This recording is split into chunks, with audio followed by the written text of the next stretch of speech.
کیا کوئی سوچ سکتا ہے کہ آج کے ایڈوانس دور میں بھی جنات اور ہوائی مخلوقات عام پائی جاتی ہیں؟ کئی دفعہ کیمرے کی آنکھ نے بھی ایسی مخلوقات کو کیمرے میں قید کیا۔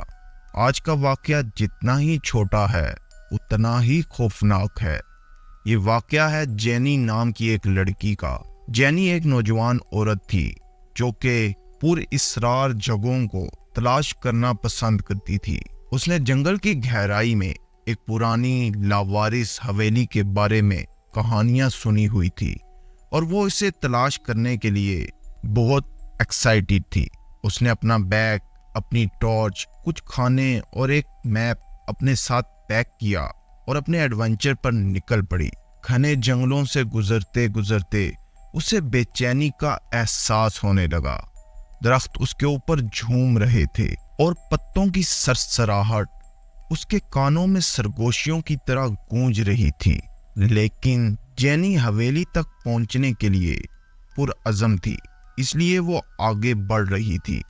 آخر کار گھنٹوں چلنے کے بعد اس نے اپنے سامنے حویلی کو دیکھا۔ یہ ایک پرانی خستہ حال عمارت تھی جس کی دیواریں ٹوٹی ہوئی اور کھڑکیاں باہر پڑی ہوئی تھی۔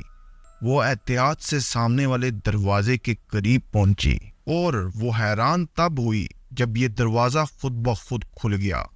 جیسے ہی وہ اندر داخل ہوئی اسے ایک تیز سمیل آنے شروع ہو گئی اور اس کے قدموں کی آواز پورے حالوں میں گونج رہی تھی۔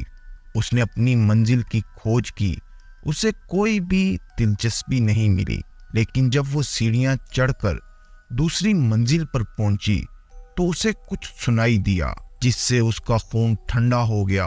یہ ایک دھیمی سی سرگوشی والی آواز تھی جو اندھیرے میں ایک کمرے سے آ رہی تھی۔ وہ یہ تو نہ جان سکی کہ یہ کیا کہہ رہا ہے، لیکن وہ جانتی تھی کہ یہ انسان نہیں ہے۔ اس کا دل دھڑک رہا تھا۔ وہ آہستہ آہستہ کمرے کے قریب پہنچی۔ ہر قدم کے ساتھ آواز بلند ہوتی جا رہی تھی۔ اس نے کمرے میں جھانک کر دیکھا تو ایک کونے میں ایک سایہ دار سی شکل اسے نظر آئی۔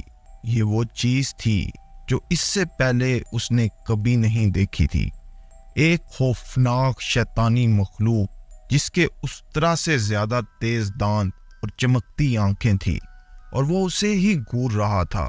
جینی نے ایک چیخ نکالی اور بھاگنے کو مڑی، لیکن وہ بہت دیر کر چکی تھی۔ مخلوق ایک ہی لمحے پر ایک جھٹکے میں اس کے اوپر آ گئی۔ اس کے پنجے اس کے گوشت میں اتر رہے تھے۔ وہ جتنی سختی سے لڑ سکتی تھی اس نے مقابلہ کیا، لیکن اس کا کوئی فائدہ نہ ہوا۔ مخلوق بہت مضبوط تھی۔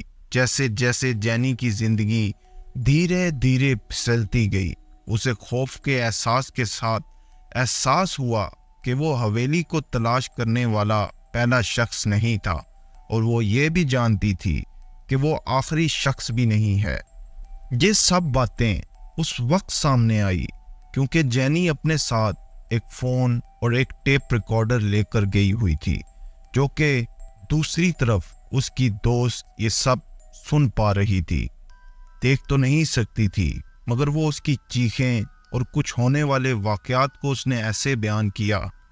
اس کے بعد جینی کے ساتھ اس کا رابطہ ختم ہو گیا۔ وہ کہتی ہے کہ اس کے بعد نہ تو کبھی جینی ملی، نہ ہی وہ پراسرار حویلی، مگر جب بھی وہ چیخیں یاد آتی ہیں تو میری روح تک کانپ جاتی ہے۔ اگر آپ کو ہارر سٹوری پسند ہے تو ہماری ہارر پلے لسٹ کو لازمی وزٹ کیجیے گا۔ شکریہ۔